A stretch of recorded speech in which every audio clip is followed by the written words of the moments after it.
नमस्कार दोस्तों, आज की कहानी खौफनाक घटनाओं से भरी हुई है। इस कहानी का हर पल आपके दिल को धड़काने और आपकी धड़कन को तेज करने वाला है। यह कहानी आपको सोचने पर मजबूर कर देगा कि क्या सच में कुछ अदृश्य शक्तियां इस दुनिया में हमारे बीच मौजूद हैं।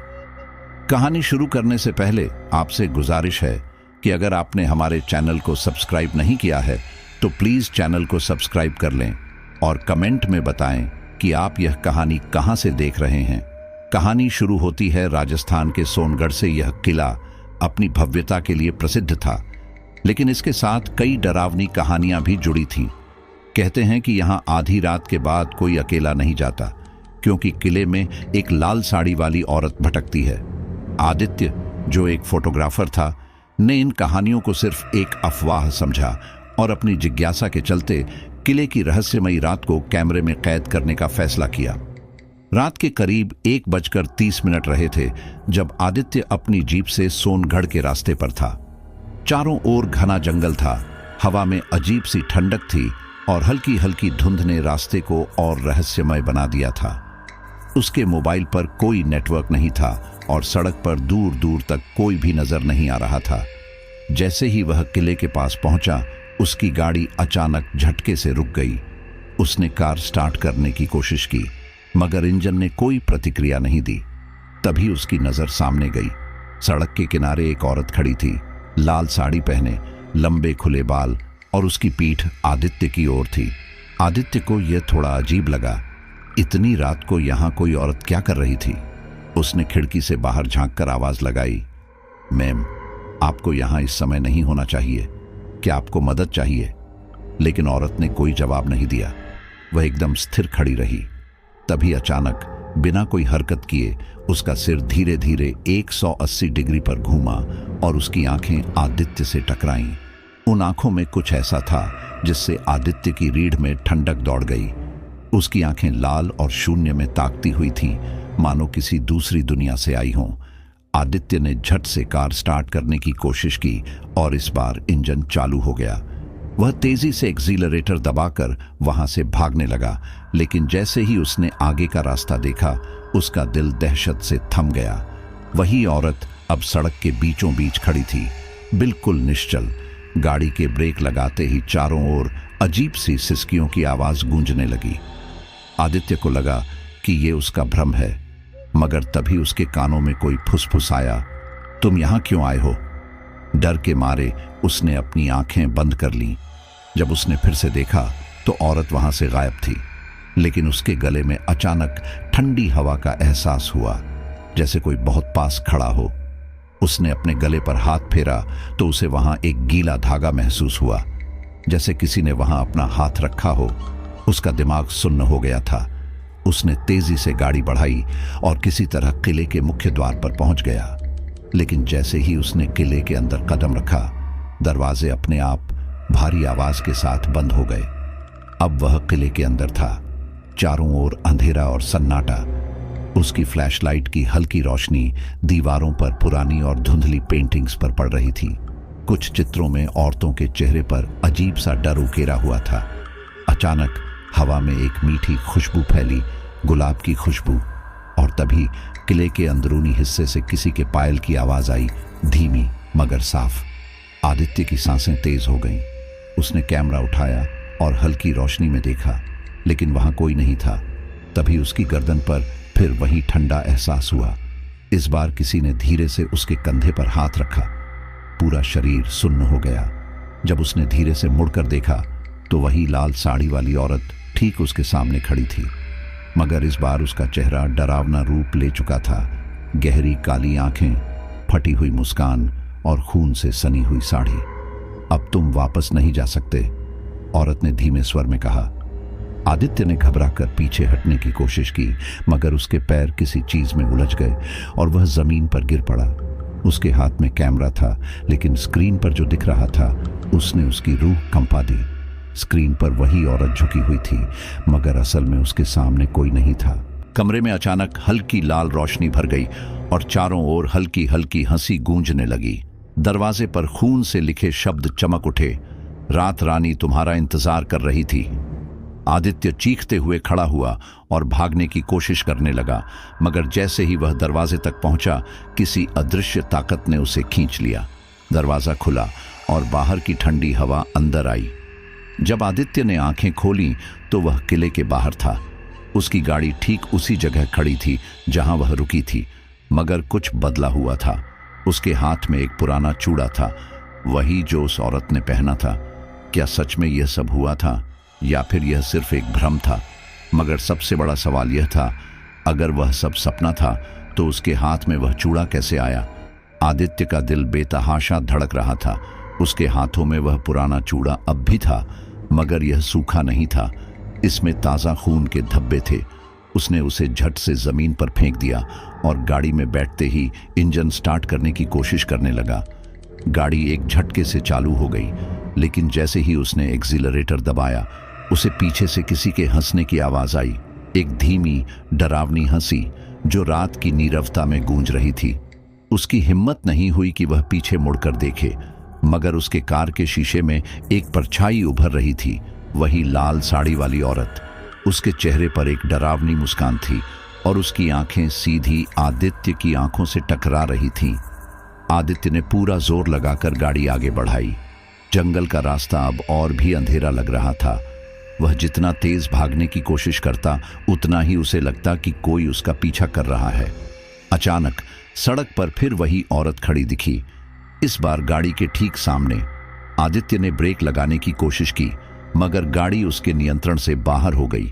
चारों ओर अंधेरा छा गया और अगली चीज जो उसे महसूस हुई वह थी एक भयानक झटका। कुछ घंटों बाद जब आदित्य की आंखें खुलीं तो उसने खुद को एक अजनबी जगह पर पाया। यह कोई अस्पताल नहीं था, बल्कि एक पुराना जीर्ण शीर्ण घर था।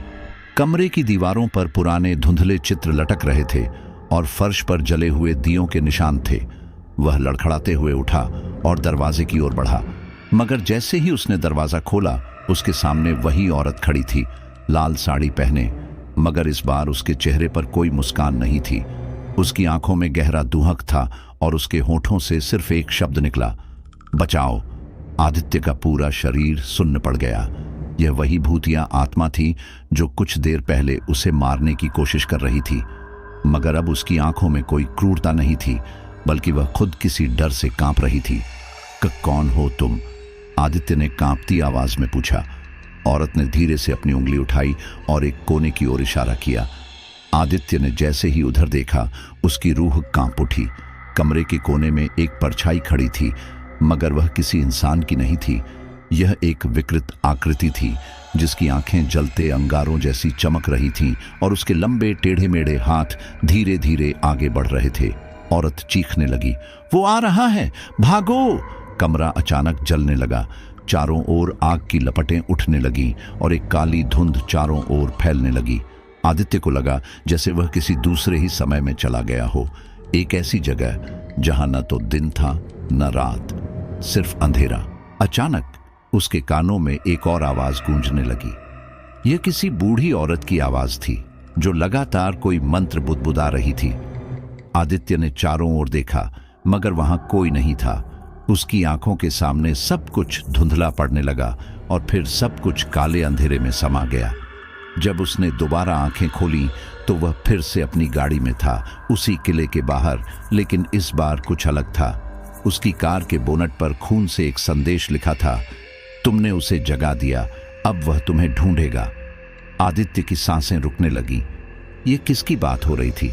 क्या वह लाल साड़ी वाली औरत ही खतरा थी या फिर कोई और? तभी अचानक उसके मोबाइल पर एक मैसेज आया। स्क्रीन पर लिखा था, क्या तुमने मेरा चूड़ा संभाल कर रखा? आदित्य का पूरा शरीर झंझना उठा। उसने धीरे से अपने पास देखा और उसकी सीट पर वही खून से सना चूड़ा रखा हुआ था। आदित्य की उंगलियां कांप रही थीं। उसने तेजी से चूड़ा उठाकर कार की खिड़की से बाहर फेंक दिया, लेकिन जैसे ही चूड़ा जमीन पर गिरा, हवा में एक अजीब सी सरसराहट हुई और अचानक सब कुछ ठहर गया।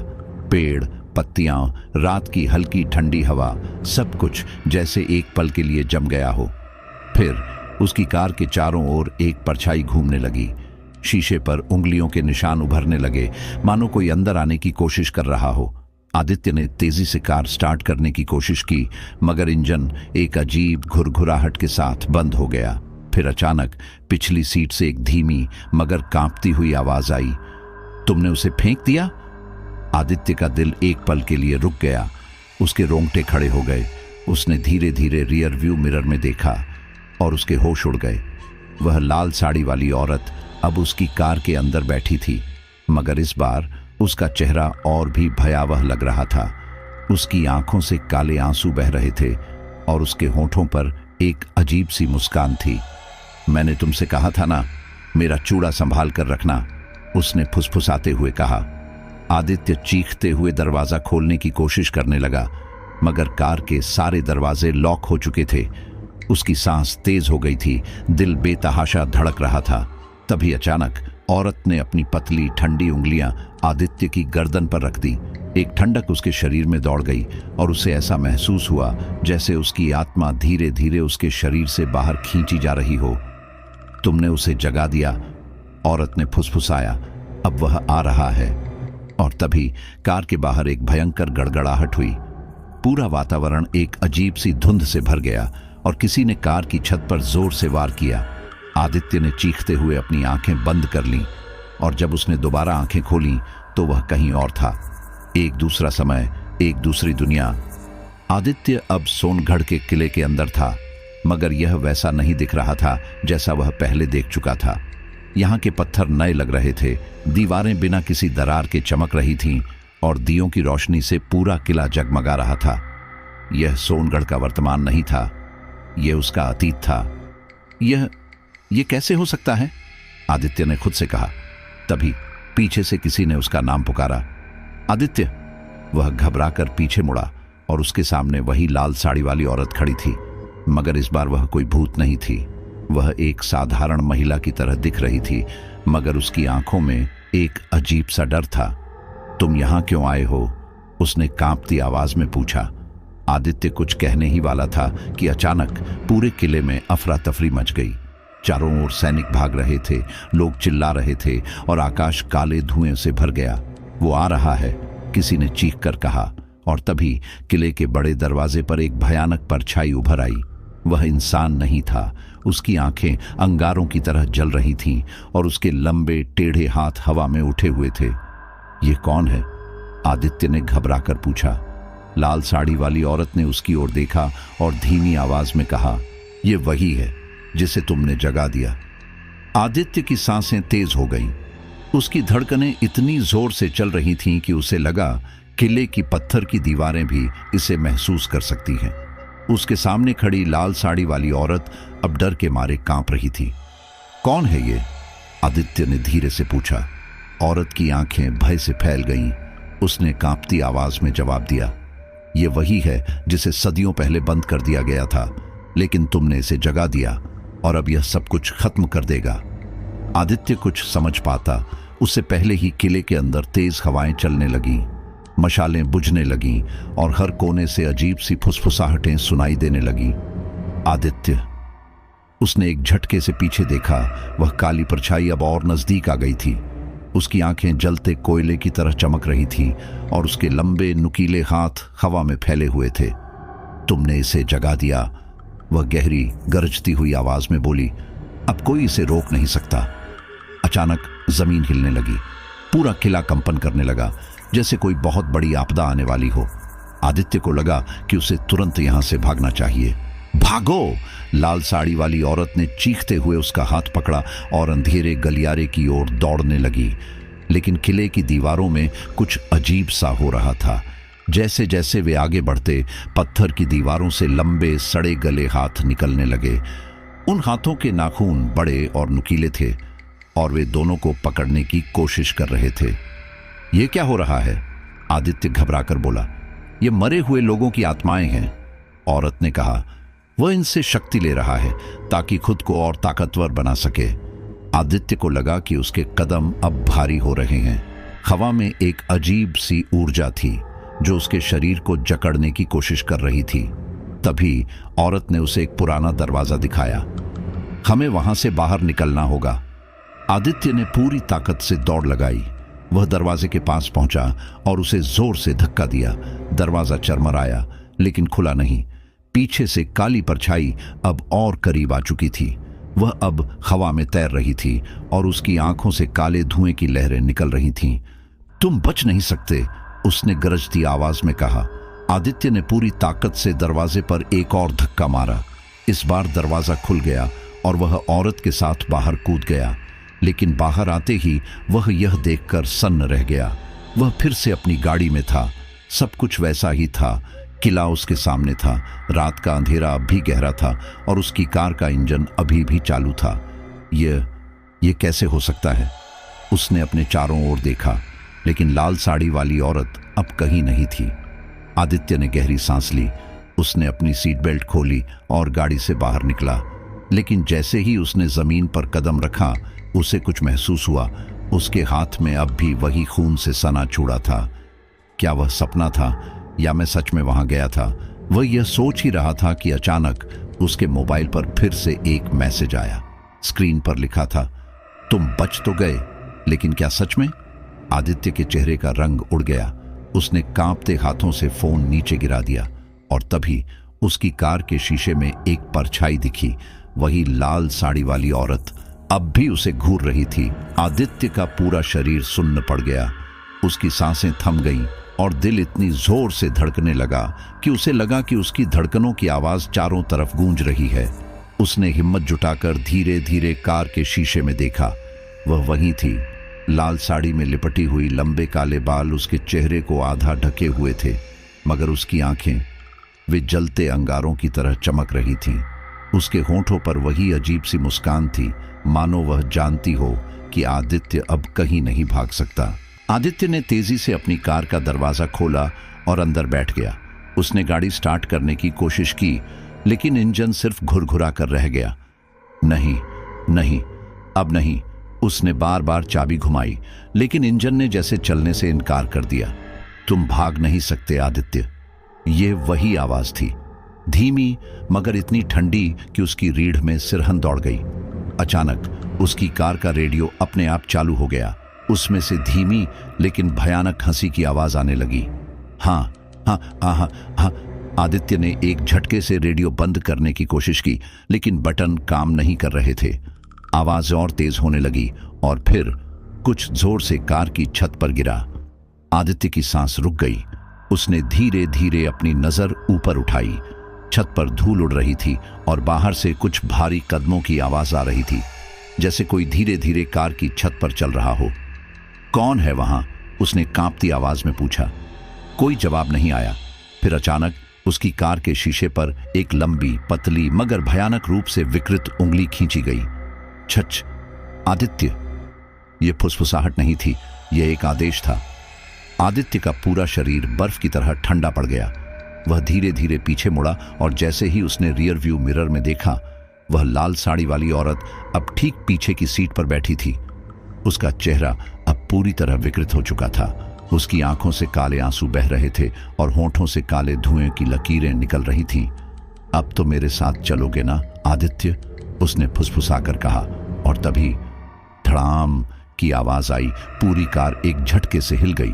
चारों ओर अंधेरा फैल गया। आदित्य का गला सूख गया। उसके कानों में सिर्फ अपनी तेज धड़कनों की आवाज गूंज रही थी। उसने धीरे धीरे अपनी गर्दन घुमाई और पीछे देखा। वह अब और भी नजदीक आ चुकी थी। उसकी आंखों में काले गड्ढे थे जिनमें से धुआं उठ रहा था। उसके होंठों पर एक अजीब डरावनी मुस्कान थी और उसकी उंगलियां धीरे धीरे बढ़ रही थीं, सीधे आदित्य की ओर। अब तुम मेरे हो, उसने एक ठंडी गूंजती आवाज में कहा। आदित्य ने पूरी ताकत से कार का दरवाजा खोला और बाहर कूद गया। उसकी सांसें तेज हो गई थीं। उसने चारों ओर देखा। किला अब धुंध में गायब हो चुका था। चारों ओर सिर्फ घना अंधेरा था और बीच में उसकी कार खड़ी थी, जिसके अंदर अब भी कोई हलचल थी। लेकिन यह क्या? कार की खिड़की से एक हाथ धीरे धीरे बाहर निकल रहा था। आदित्य के पैर लड़खड़ा गए। वह तुरंत पलटा और जंगल की तरफ दौड़ पड़ा। चारों ओर सिर्फ पेड़ों की सरसराहट और उसके तेज कदमों की आवाज थी। लेकिन तभी पीछे से एक झटके में सब कुछ शांत हो गया। एकदम सन्नाटा, इतना गहरा सन्नाटा कि उसे अपनी सांसों की आवाज भी बहुत तेज लग रही थी।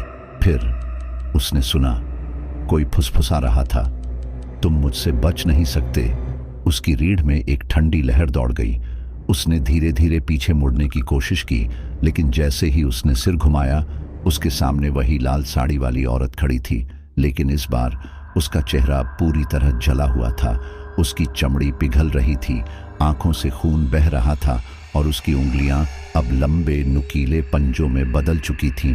अब कोई भागने की जगह नहीं है। और फिर सारा जंगल गूंज उठा। चारों ओर से सैकड़ों चीखें निकलने लगी। अंधेरे में कई परछाइयां हिलने लगी।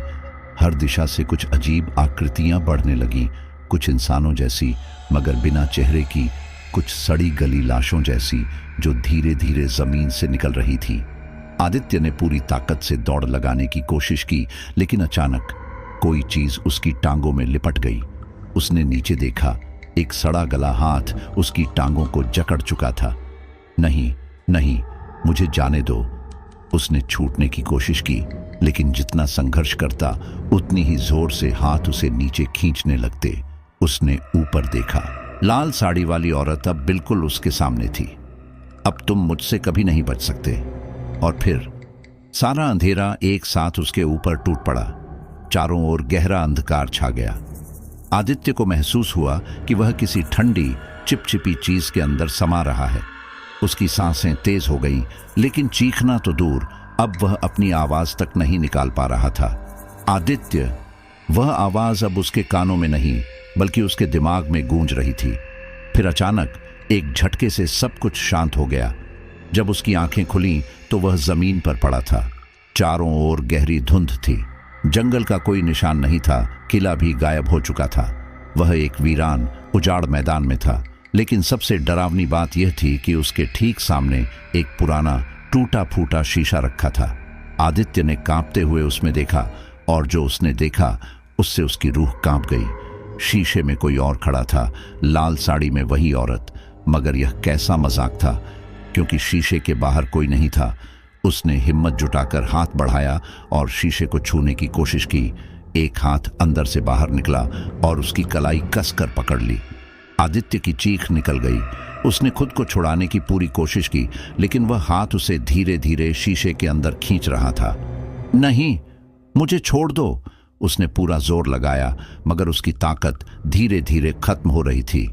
शीशे में से कई और हाथ निकलने लगे। अब वे उसे जकड़ चुके थे। फिर चटाक, एक जोरदार झटके से शीशा टूट गया और आदित्य उसमें समा गया। चारों तरफ अंधेरा छा गया। कुछ समय बाद एक पुरानी सुनसान सड़क के किनारे एक कार खड़ी थी। इंजन बंद था और गाड़ी का दरवाजा खुला हुआ था, लेकिन ड्राइवर गायब था।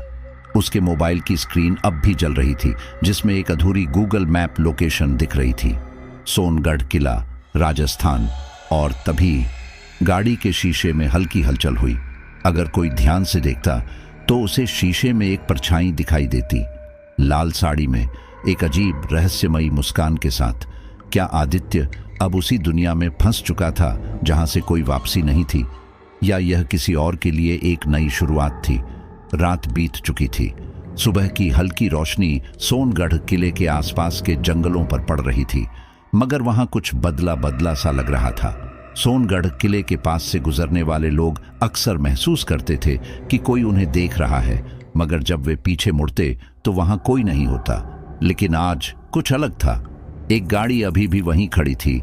उसकी खिड़कियों पर हल्की धुंध जमा हो चुकी थी।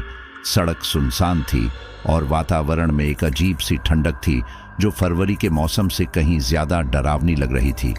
तभी दूर से एक दूसरी गाड़ी वहां से गुजर रही थी। गाड़ी के अंदर एक स्थानीय ट्रैवलर रवि अपने दोस्तों के साथ था। वे लोग पास के गांव में घूमने के बाद लौट रहे थे। अरे, ये कार यहां रात से खड़ी है, रवि ने कहा जब उसकी नजर गाड़ी पर पड़ी। हाँ, अजीब बात है, कोई दिखाई भी नहीं दे रहा, उसके दोस्त ने जवाब दिया। रवि ने गाड़ी धीमी कर ली और सड़क के किनारे रोक दी। चलो जरा देख आते हैं, शायद कोई परेशानी में हो। वे धीरे धीरे उस खड़ी हुई गाड़ी के पास पहुंचे। गाड़ी का दरवाजा खुला था। किसी को तो होना चाहिए था यहां, रवि ने सहमते हुए कहा। उसने हिम्मत जुटाकर गाड़ी के अंदर झांका। ड्राइवर सीट पर एक मोबाइल पड़ा था। उसकी स्क्रीन अब भी जल रही थी। गूगल मैप लोकेशन सोनगढ़ किला। रवि ने मोबाइल उठाया, मगर तभी कुछ ठंडी बूंदें उसके हाथ पर गिरी। उसने धीरे से ऊपर देखा और उसकी आंखें चौड़ी हो गईं। गाड़ी के शीशे पर एक चेहरा उभर रहा था, लाल साड़ी में लिपटी एक औरत, मगर उसका चेहरा पूरी तरह जल चुका था और उसकी आंखों से काले आंसू टपक रहे थे। रवि की चीख निकलने ही वाली थी कि गाड़ी के अंदर से जोरदार झटके की आवाज आई और गाड़ी खुद हिलने लगी। रवि और उसके दोस्त ने दौड़ लगाने की कोशिश की, मगर आओ अब तुम्हारी बारी है। वही आवाज, वही ठंडा एहसास। चारों ओर गहरा अंधेरा छाने लगा। क्या रवि और उसके दोस्त भी आदित्य की तरह इस भयानक जाल में फंस चुके थे, या यह श्राप सिर्फ उन्हीं लोगों पर असर करता था जो इस गाड़ी के पास जाते थे? रवि और उसके दोस्त पसीने पसीने हो चुके थे। उनकी सांसें तेज हो गई थीं। वे दोनों अब गाड़ी से भागने के लिए मुड़े ही थे कि गाड़ी का दरवाजा अचानक जोर से बंद हो गया, मानो किसी ने अंदर से खींचकर बंद किया हो। रवि का दोस्त अजय हड़बड़ाकर बोला, भाई यहां से निकलते हैं, ये जगह सही नहीं लग रही। रवि कुछ कहने ही वाला था कि अचानक ठक ठक ठक गाड़ी के अंदर से जोरदार खटखटाने की आवाज आने लगी, लेकिन गाड़ी में तो कोई था ही नहीं। रवि और अजय पीछे हटने लगे। फिर गाड़ी के शीशे पर खून से एक शब्द उभरने लगा, बच सकते हो? रवि की आंखें डर से फैल गईं। भाई ये कैसे हो सकता है? अजय ने तेजी से पलटकर भागना चाहा, मगर तभी उसके पैरों के नीचे की जमीन अचानक ठंडी हो गई। अजय रुको! रवि चिल्लाया, लेकिन बहुत देर हो चुकी थी। अजय का शरीर अचानक कांपने लगा। उसने आंखें चौड़ी कर लीं, मानो कुछ भयानक देख लिया हो। फिर उसके गले से एक अजीब डरावनी आवाज निकली। उसका शरीर अकड़ने लगा, उसकी उंगलियां मुड़ने लगीं और उसकी आंखों की पुतलियां धीरे धीरे सफेद होने लगीं। रवि ने घबराकर पीछे हटने की कोशिश की, लेकिन अजय ने जोर से उसका हाथ पकड़ लिया। तुम भी आओ रवि, हमारे साथ हमेशा के लिए। रवि ने पूरी ताकत से हाथ छुड़ाने की कोशिश की, मगर अजय की पकड़ लोहे जैसी मजबूत हो चुकी थी। अचानक गाड़ी की खिड़कियों पर सैकड़ों हाथ उभरने लगे। उनमें से कुछ जले हुए, कुछ सड़े गले और कुछ बर्फ जैसे ठंडे। गाड़ी के अंदर से एक धीमी मगर खौफनाक हंसी गूंजने लगी। अब कोई नहीं बच सकता, न तुम न कोई और। रवि ने पूरी ताकत से एक जोरदार झटका दिया और किसी तरह अजय की पकड़ से खुद को छुड़ा लिया। वह पूरी जान लगाकर भागा, पेड़ों के बीच दौड़ता गया। उसकी सांसें फूल रही थीं, लेकिन वह रुका नहीं। पर तभी उसके सामने वही औरत खड़ी थी, लाल साड़ी में, जले हुए चेहरे के साथ, मुस्कुराती हुई। अब कहां भागोगे रवि? रवि ने मुड़कर देखा। पीछे अजय खड़ा था, मगर अब वह अजय नहीं था। उसकी आंखें पूरी तरह सफेद थीं और उसके होंठों पर एक अजीब भयानक मुस्कान थी। रवि के पैरों के नीचे जमीन हिलने लगी। चारों तरफ धुंध घनी होती जा रही थी, गहरी, ठंडी, मौत जैसी धुंध। रवि की आंखों के सामने अंधेरा छाने लगा और फिर सब कुछ शांत हो गया। अगली सुबह सोनगढ़ किले के पास कुछ लोग इकट्ठा थे। पुलिस की गाड़ियां खड़ी थीं। एक गाड़ी अब भी सड़क किनारे खड़ी थी, लेकिन अब उसमें कोई नहीं था।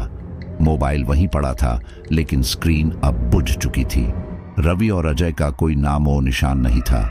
गाड़ी की खिड़कियों पर किसी ने खून से लिखा था, अब अगला कौन? रात के अंधेरे में एक और शिकार। पुलिसकर्मी गाड़ी के पास खड़े थे। उनके चेहरों पर चिंता की लकीरें थीं। ये तीसरा केस है इस महीने। इंस्पेक्टर विजय ने गहरी सांस लेते हुए कहा, हर बार एक ही पैटर्न, गाड़ी सड़क किनारे, कोई नहीं मिलता और खून से लिखा कोई खौफनाक संदेश। सब इंस्पेक्टर राहुल ने आगे बढ़कर गाड़ी का दरवाजा खोला। सर, ये देखिए, गाड़ी की पिछली सीट पर एक लाल साड़ी का टुकड़ा पड़ा था। सिर्फ साड़ी का टुकड़ा, मगर उसमें से अब भी हल्की जलने की गंध आ रही थी। यह क्या है? इंस्पेक्टर विजय ने उसे ध्यान से देखा और फिर चारों तरफ नजर दौड़ाई। चारों तरफ एक अजीब सा सन्नाटा था। जंगल पूरी तरह शांत था, जैसे कुछ अनहोनी होने वाली हो। लेकिन पुलिस वाले नहीं जानते थे कि उन्हें जो दिख रहा था यह सिर्फ एक सुराग नहीं, एक चेतावनी थी। उसी रात सोनगढ़ किले से कुछ किलोमीटर दूर विक्रम नाम का एक ट्रक ड्राइवर अपनी गाड़ी लेकर उसी सड़क से गुजर रहा था। वह इस किले और इसके आसपास की डरावनी कहानियों के बारे में सुन चुका था, मगर उसे इन सब पर विश्वास नहीं था। अरे सब बकवास है, ये दुनिया के लोगों का दिमागी फितूर है, वह खुद से बड़बड़ाया। रात के 2:30 थे। सड़क सुनसान थी, चारों ओर घना अंधेरा था। हवा भी इतनी ठंडी थी कि उसे लगा जैसे कोई बर्फीली सांस उसकी गर्दन पर पड़ रही हो। अचानक उसके ट्रक के साइड मिरर पर किसी ने दस्तक दी। विक्रम ने झट से शीशे में देखा, मगर वहां कोई नहीं था। उसके शरीर में एक ठंडा कंपन दौड़ गया। उसने ट्रक की रफ्तार तेज कर दी, लेकिन तभी कृर कोई चीज उसके ट्रक की छत पर कूद गई। विक्रम का दिल तेजी से धड़कने लगा। कौन है? उसने डरते हुए चिल्लाया। अचानक उसकी ट्रक की विंडशील्ड पर लाल साड़ी में लिपटी हुई एक औरत का अक्स दिखने लगा। रुको! एक ठंडी खौफनाक आवाज गूंजी। विक्रम की सांसें अटक गईं। उसकी आंखों के सामने वही चेहरा था, आधा जला हुआ, आंखों से काले आंसू बहते हुए। वह औरत विक्रम को घूर रही थी। उसकी आंखों में एक अजीब सा सम्मोहन था। विक्रम चीख पड़ा और ट्रक का कंट्रोल खो बैठा। ट्रक जोरदार झटके के साथ सड़क से उतरकर पेड़ों से जा टकराया। सब कुछ एक पल में शांत हो गया। सुबह जब पुलिस घटनास्थल पर पहुंची, ट्रक के शीशे पर सिर्फ एक शब्द लिखा था, अब तुम भी मेरे हो। विक्रम का कोई नाम और निशान नहीं था, बस उसकी सीट पर पड़ा था एक लाल साड़ी का जला हुआ टुकड़ा। ट्रक ड्राइवर विक्रम की रहस्यमयी गुमशुदगी के बाद पुलिस हरकत में आ गई थी। इंस्पेक्टर विजय को एहसास हो गया था कि यह कोई मामूली घटना नहीं थी। इससे पहले भी कई लोग गायब हो चुके हैं और हर बार यही निशानियां, खून से लिखे शब्द, जली हुई लाल साड़ी और कोई सुराग नहीं। विजय ने गहरी सांस लेते हुए कहा। सब इंस्पेक्टर राहुल ने एक पुरानी रिपोर्ट निकालते हुए कहा, सर, यह मामला सोनगढ़ के किले से जुड़ा हो सकता है। पुराने रिकॉर्ड में भी लिखा है कि वहां एक औरत की आत्मा भटकती है, जिसे लोग रात रानी कहते हैं। विजय ने चौंक कर उसकी ओर देखा। रात रानी, यह नाम पहले क्यों नहीं सुना? राहुल ने एक और फाइल निकाली। सर, यह कहानी बहुत पुरानी है। कहा जाता है कि सोनगढ़ किले में करीब 150 साल पहले राजा रणविजय सिंह का शासन था। वह एक क्रूर राजा था जिसने अपने राज्य में कई जुल्म किए।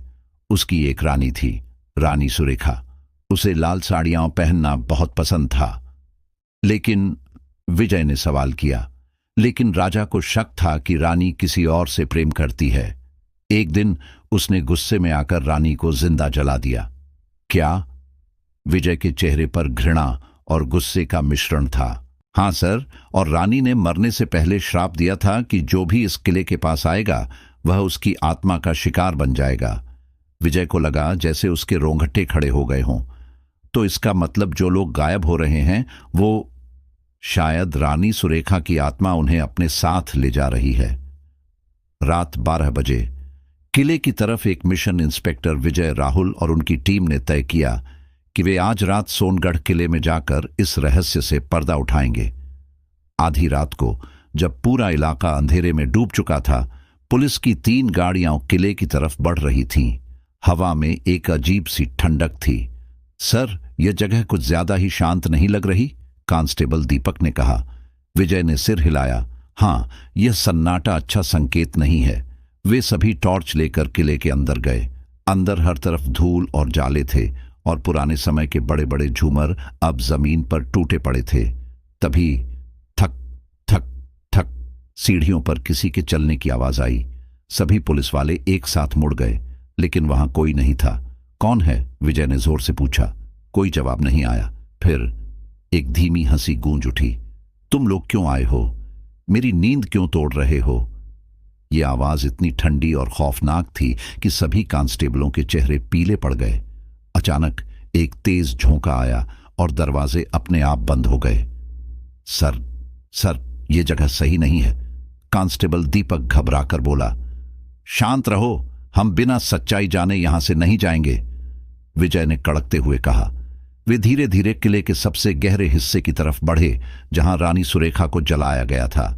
जैसे ही वे वहां पहुंचे, दीवारों पर खून से लिखा एक संदेश उभरने लगा। मैं वापस आ गई हूं, और तभी पीछे से एक चीख सुनाई दी। राहुल ने मुड़कर देखा। कांस्टेबल दीपक हवा में उठ चुका था। कोई अदृश्य शक्ति उसे ऊपर खींच रही थी। उसकी आंखें चौड़ी हो चुकी थीं और उसके मुंह से बस एक ही शब्द निकला, बचाओ। पर बहुत देर हो चुकी थी। अगले ही पल दीपक को जमीन पर पटक दिया गया। वह एकदम शांत था। उसकी आंखें खुली हुई थीं, मगर उनमें कोई जीवन नहीं था। सभी पुलिस वालों के रोंगटे खड़े हो गए।